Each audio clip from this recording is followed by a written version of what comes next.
वापस जाने से पहले पहले बेटी को भी देख जाओ। अब बेटी से मिलने के लिए आ गया पैगंबर के घर में, अल्लाह के नबी मौजूद नहीं,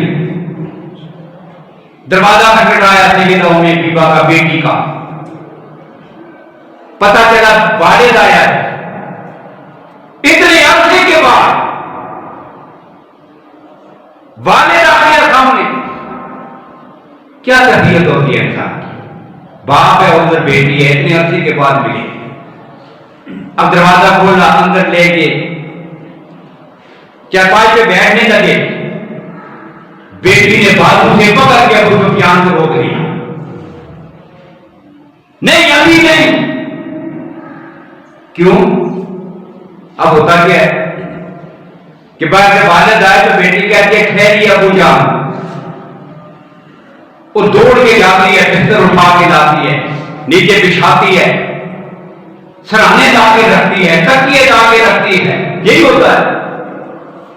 और आज ये दौर की अगर बेटी ये करती है तो 1400 साल के अरब के माशरे की जिसकी तरबियत पैगंबर ने की हो, वो बेटी अपने बाप की देश में कितनी कदर रखती हो।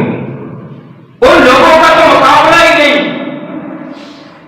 कि किरदार में, अखलाक में, ईमान में, अमाल में रब ने ये इंसानियत के लिए मेयार बना दिया था।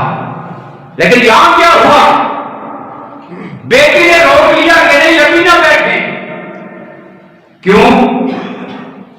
अब जवाब देने से पहले पहले बेटी ने फटाफट चरपाई पे बिछा हुआ जो बिस्तर था, पुराना था, कुर्बान जाऊं उस बिस्तर पर।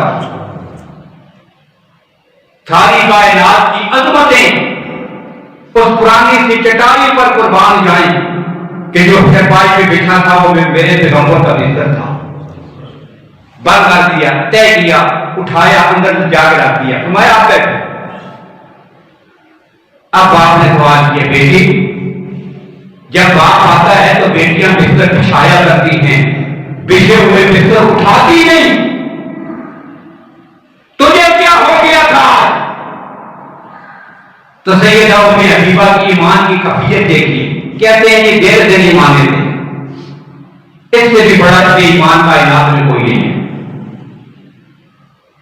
दिल की कैफियत सारी दुनिया के सामने जो आ गई है, कैसा दिल से माना था।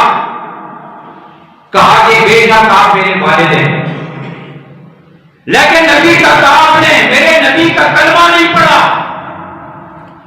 और कुरान कहता है इन्नमल मुशरिकूना नजसुन, जब तक कोई आदमी कलमा ना पढ़े, मुशरिक हो, नापाक और नजस होता है।